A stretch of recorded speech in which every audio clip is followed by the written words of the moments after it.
Hello and welcome back to the Villa Filler podcast. I'm here as always with my good friend Dan Wiseman. Dan, we've just watched Brighton go toe-to-toe with the Premier League champions. I say toe-to-toe. They looked better than the Premier League champions, mate. Aston Villa versus Brighton match preview. How are you feeling coming into this one, mate?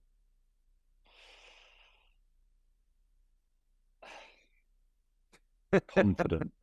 I'm going to keep telling myself that I feel confident. And I did. And it's just like, when I feel like we go through this routine as football fans before big games, don't we, mate? Whereby I feel like, before the game, like I'm talking a good period of time, a week, 2 weeks before the game, you feel so confident. And then as the days creep by and you get closer and closer to the game itself, I feel like that confidence slowly erodes and it turns to nerves and anxiety. And as you say, all of that isn't helped when your opposition, get a very, very well earned draw against the champions elect. And, like you can I'm going to keep telling myself that, Man City have already won the Premier League. And then mentally, all focus is on cup competitions, not just the Champions League final, but also that massive FA Cup final against Manchester United. So I'm going to tell myself that they've got one eye on those competitions. But yeah, Bryson did look impressive tonight. And as I said, when we go through the cycle as fans of getting towards games and we get more nervous, um, I didn't think it would be happening on Wednesday night. I thought this was a Thursday, Friday, going into Saturday thing. But yeah, it started early. This has got to stew with us now until Sunday as well, mate. Sunday, obviously, being the final date of the Premier League. But, mate, you do have reason to be optimistic, and let me tell you why. Aston Villa have only lost one of their 7 Premier League. Sorry, I've just completely stumbled there. Aston Villa have lost just one of their 7 Premier League matches against Brighton, going down 2-1 at home in November 2020. And on top of that, Brighton have lost their last 3 Premier League games against Aston Villa. They've never lost 4 in a row, though. So, we're in a good moment. We've managed to do the double over Brighton under Steven Gerrard.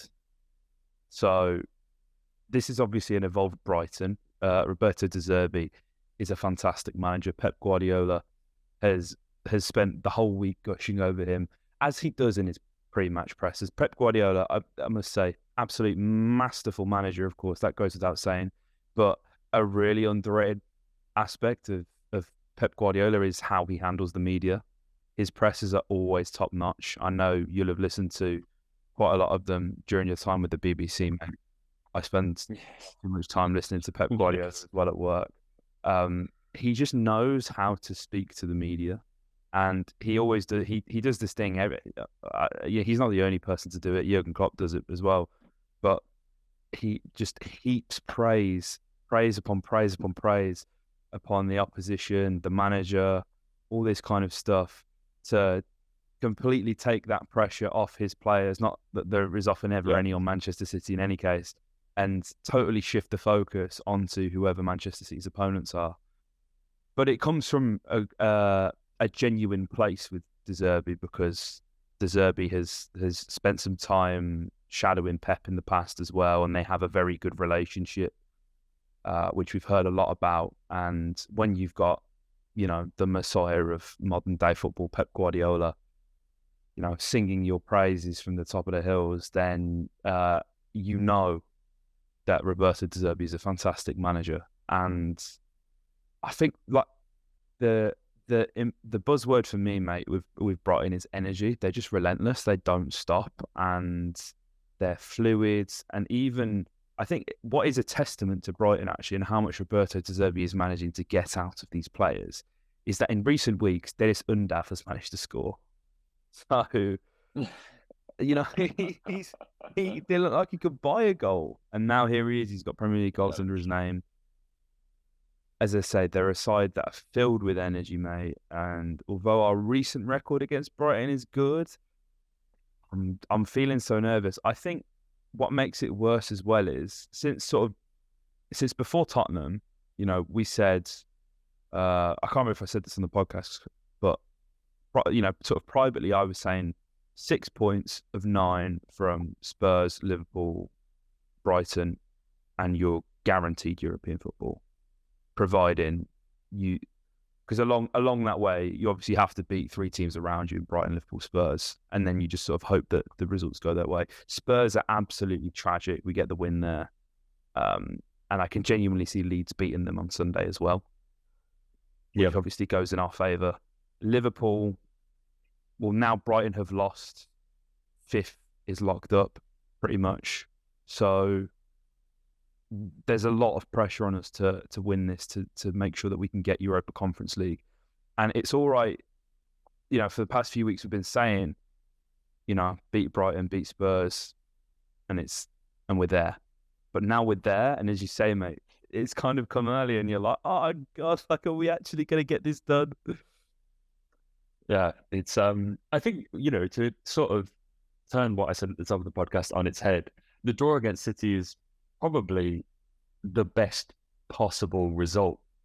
And I said, like, in terms of I'm going to say, I think it's the best possible result. I think Villa right now are better suited to the Conference League than the Europa League. I mean, look, this isn't said, I don't want the Europa League, of course I do, but I think genuinely, if you offered me the choice of, honestly, I know it's easy to say this given that we're locked in 7th, but I think I would have said this to you earlier as well, mate. I think we're better suited to the Conference League. I think it's a nice way to get reacclimatized to European football. I think it would give us more chance to rotate the squad as well. I think, if you've got guys like Cameron Archer, Aaron Ramsey, guys like that coming off like successful loans, I think there's genuine possibility that you can give those guys minutes in that competition, particularly in and around the group stages, should you get that sewn up quite quickly. Whereas I think that maybe isn't the case with the Europa League. And best of all, we can win that competition. We have a specialist manager in European, particularly in the sort of Europas, in Unai Emery, who's the most successful manager in Europa League history. And you look at someone like West Ham, and I think the English team by default is automatically in the top 3 or 4 favourites for that competition.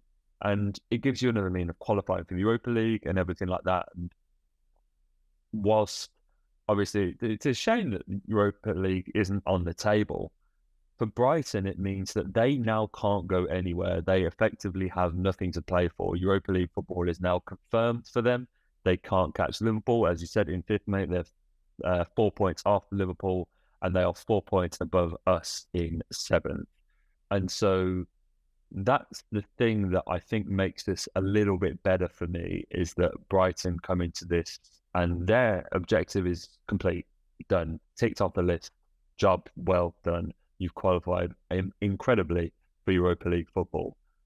And whilst it's very hard to replicate what we will be going into that game with, which is that do or die, that scrapping, fighting for every ball, everything on the line, mentally, it's very hard to replicate that when even like if you're trying to push it right down to the depth of your subconscious, that you have done the job, that it is done, and that it doesn't matter for them as much as it does for us. And I think that's played perhaps into our hands a little bit here. I think if we went into it and both sides had something to play for, if they were still competing, even if it's to go above Liverpool in 5th, I mean, that would be a huge scalp for them. I think it's different, but given that they now can't move anywhere regardless of the score or results elsewhere, do you think that helps us out a bit? Absolutely, mate. We said before I went, Brighton will lose a game. They will lose a game before the end of the season. We know they had a big build-up of fixtures due to reaching the FA Cup final, the Cup semi-finals and stuff like that. They obviously lose that game to Everton 5-1, which nobody saw coming, especially at home. Like, they got absolutely trounced. And obviously they go on this fantastic run, right? They beat Arsenal, they beat Newcastle, they've just taken a point at City, they beat Southampton. The job's done. So what you're saying is 100%. I agree with it. It's I guess it's about if they're going to party tonight.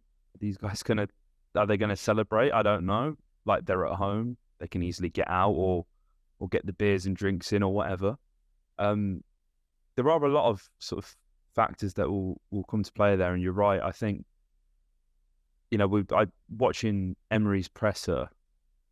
He said the sole objective was just to stay up, and look at where we're at now, and that's your pre-match motivational chat done to the players. That's all you have to say. You're 90 minutes away from achieving greatness, and the more I'm thinking about it, mate, the more I'm sort of recognizing the magnitude of this game. And listen, if for whatever reason we don't get Europa Conference League football, it is by no means the end of the world. You just have to look at the form table in 2022, in 2023. Full Unai Emery clean slate as a second in the Premier League. So we're in good hands. This feels like a fantastic opportunity that may not happen again. But I would back us to make a serious challenge next season if we don't make it this season. And the thing is as well, like, I hate to talk about it being like a certainty going to happen because, like, we have to win. We have to win. Spurs play Leeds. And as I say, I feel like Leeds could win that game. And that is a game that they need to win to stay up, I believe. Well, how many points are Leeds? Leeds are on 31 points. So Leeds can drag Everton into it with a win. And obviously that all depends on the Leicester game as well. But little old Brentford, who a month back I was saying, are sort of dead and buried now, out of sight, out of mind for us.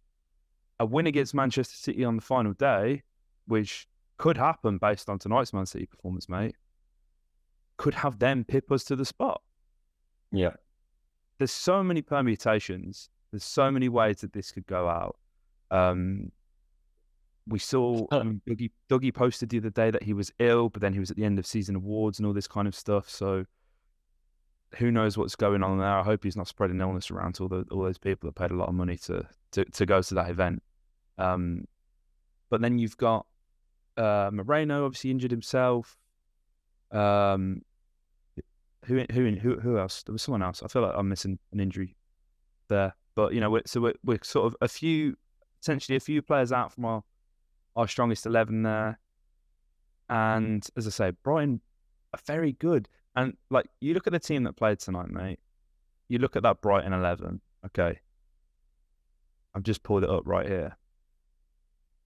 Like, Enciso, this guy has been phenomenal this year. He's been absolutely phenomenal. Matoma, wow. Caicedo, phenomenal.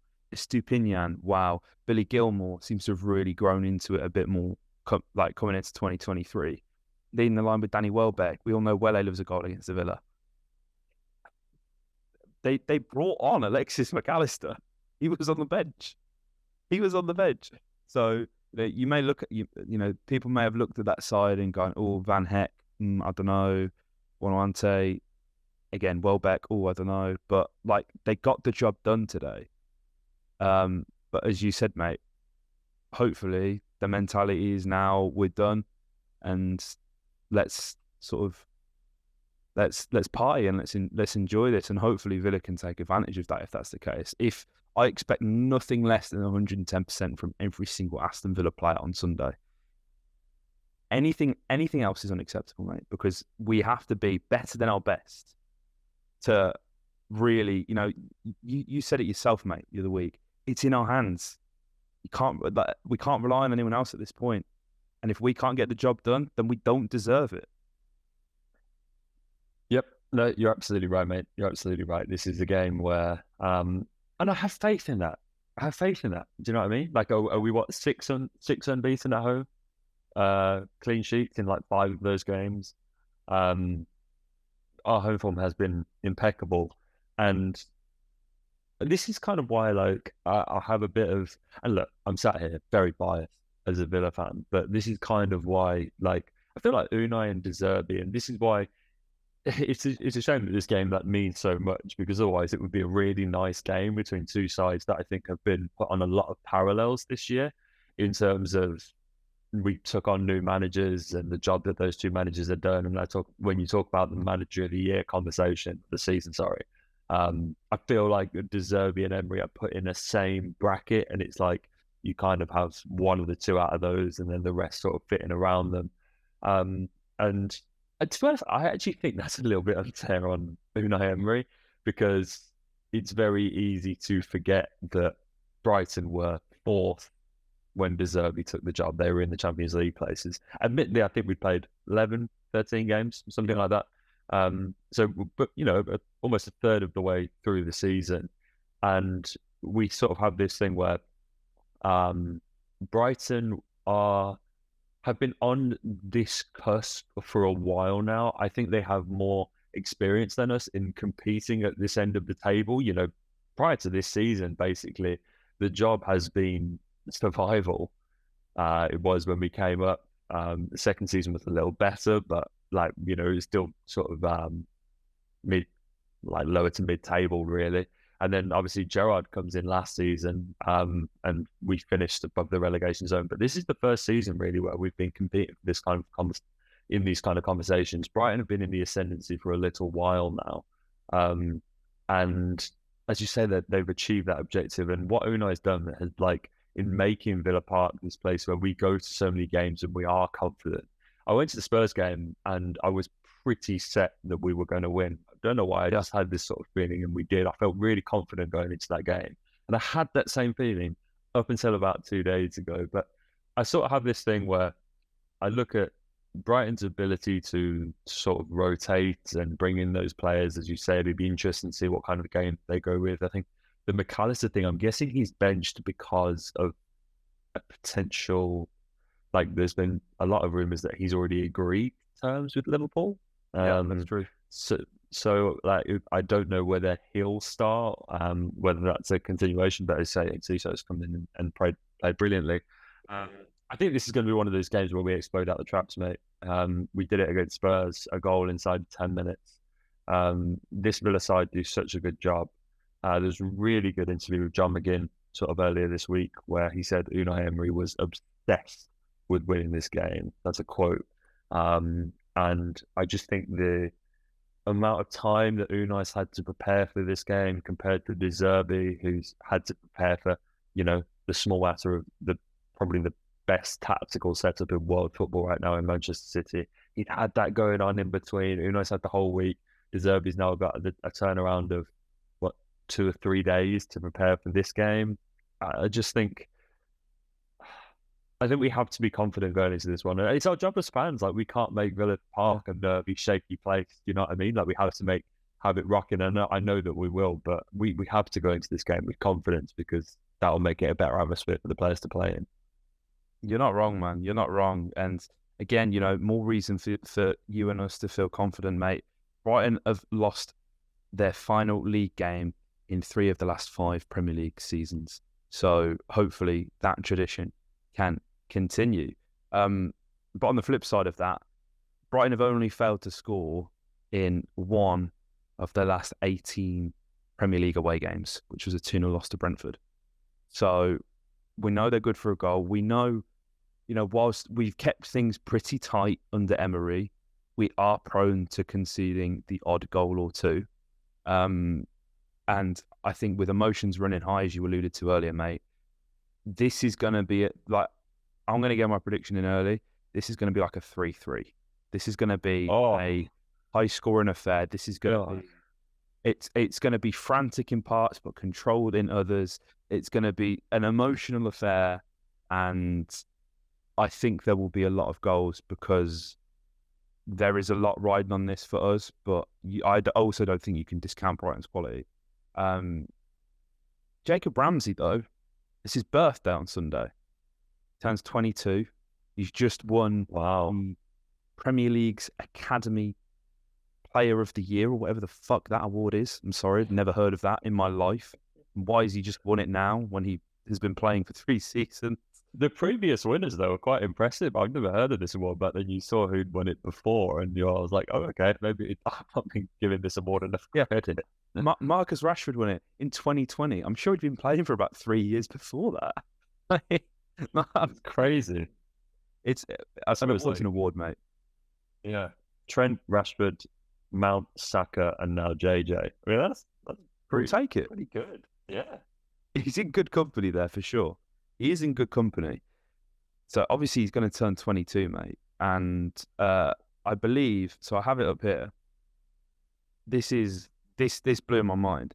The last Aston Villa player to score a Premier League goal on their birthday was Julian Joachim in September 1997. No player in the division overall has scored on their birthday in the final game of the season. So JJ could write history here.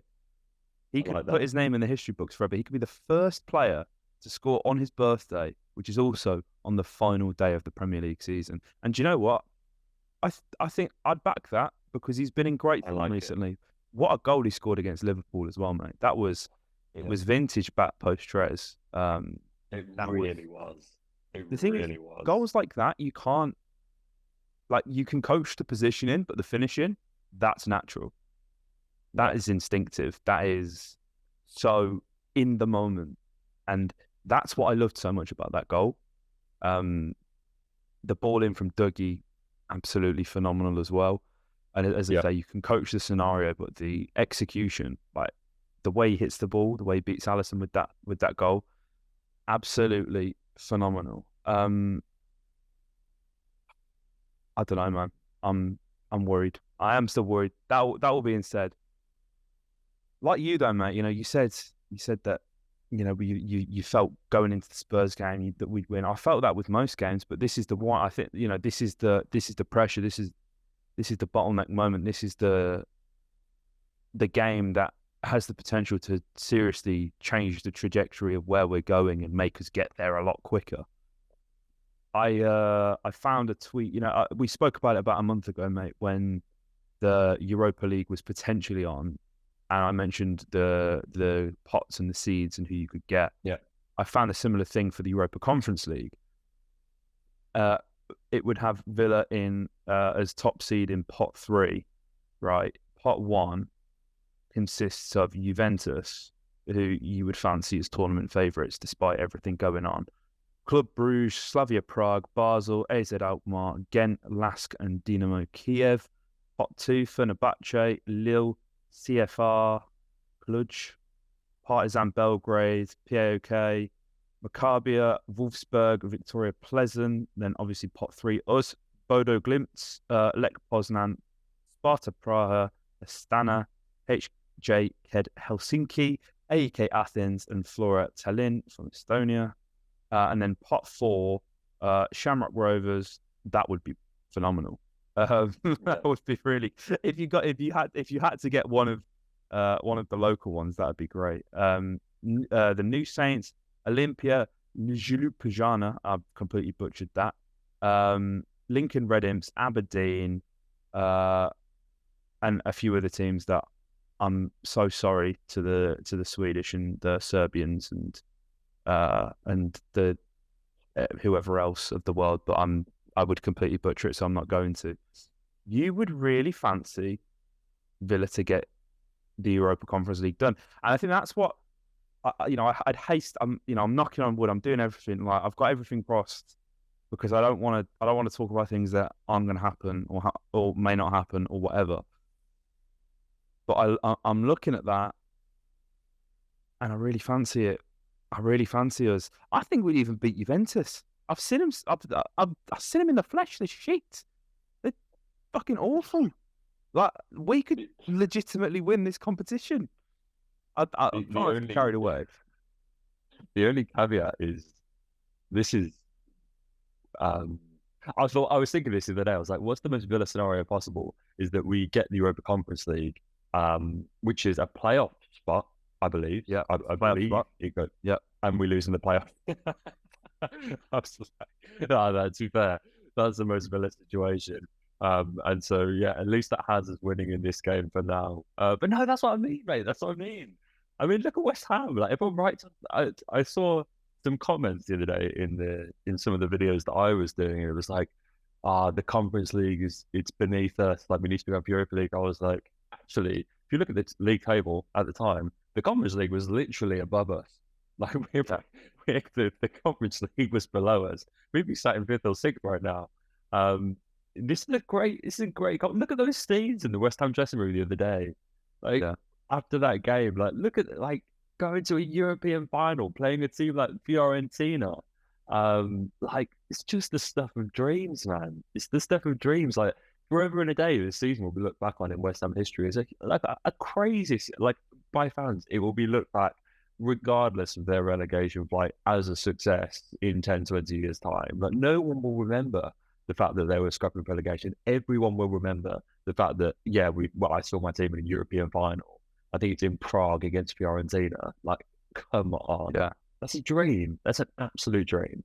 And yeah, I'm completely sold by the idea of the Conference League. I think it's perfect for what Villa need right now. And mate, I just refuse to believe that we've come on this incredible journey for nothing. Even when it looked bleak, I just feels like fate has been on our side. Even when it looked impossible, post Wolves and in games like that, when we had those back-to-back defeats and it just didn't look like it could happen. We're still in this position, and I just think that one more game to get us over the line at Villa Park. If it was on the South Coast, I think it's completely different. But at Villa Park, I really struggle to envisage a world in which Brighton will come and beat us here, given what it means for us, what it means for them, and the state of Villa Park on that day. I just refuse to believe that can happen. Obviously, it can, but it just feels like we're not going to acknowledge that. Yeah, yeah, you're right. Like, yeah, that's the thing. It's like you can, like the player, like this is big for the players as well, right? You think. What gives me the hope is that we've had John McGinn, Tyrone Mings. They've been on this whole journey, right? They've been with us from the Championship, the uncertainty there, all this way. They want it more than we do in a way. I think there's been reports today they're talking about tying down Ollie and John to new contracts and all this kind of stuff. Ultimately, for players like that, and I say players like that, I don't mean that in a disrespectful way. John McGinn isn't going to move to a big club than Aston Villa. Tyrone Mings isn't going to move to a big club than Aston Villa. A lot of these players, it is as big as it's going to get. If we can get into European football, that's huge. That's like, they're not even thinking about us. They're thinking about them and what they can achieve. And I want it for them as well. I want it just as much for them as I want it for me. But I hope they want it for us as well, selfishly. I hope that and I'm sure they do. And I'm sure they want the trips to Switzerland and Aberdeen and Turin and Bruges and wherever they may take us. The Conference League final next season is actually in Athens. That would be mega, wouldn't it, mate? I mean, come on. Athens would be really not to, wouldn't it? Bring it on. Bring it on. Villa Juve in Athens. Book it. I've got my hotel booked already, mate. Mate, you've been dealt a good omen. Speaking of Italian football, you've been dealt a good omen tonight. Your Nerazzurri boys got over the line. Coppa Italia glory. There's one.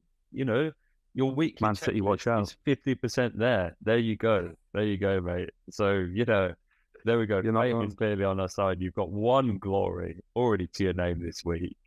With a win over Fiorentina. The boys just roll out, do it on Sunday. Job done. I hope you're right. Guys, let us know your thoughts on this. I know the next 3 days, 4 days is just going to be pure stress. And I'm with you on that. I truly am. I know Dan is as well, but let's just try and keep ourselves composed. Let's back the boys till the very end, because as Dan mentioned, Villa Park is the key to everything here. Villa Park is the difference maker. It is the 12th man.